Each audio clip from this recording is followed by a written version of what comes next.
এই মুহূর্তে আমাদের এই টুর্নামেন্ট সম্পর্কে অর্থাৎ আজকে খেলার দিক নির্দেশনা বক্তব্য দিবেন রুবেল মাদ্দুর।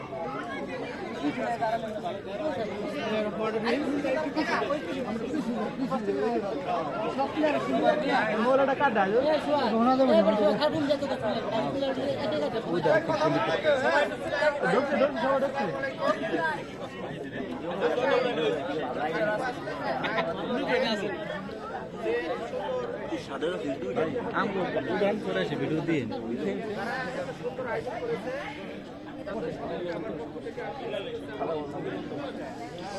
আরো সকলকে জানাচ্ছি যারা এই আয়োজনের মধ্যে যারা খেলা অংশগ্রহণ করবেন আপনাদের সকলকে আমাদের আমার কাছে অনেক ভালো লাগছে যে বছর একটা আয়োজনে আমি সুযোগ করেছি আপনাদের সাথে সবার সাথে পরিচয় আমি আশা করবো সুন্দরভাবে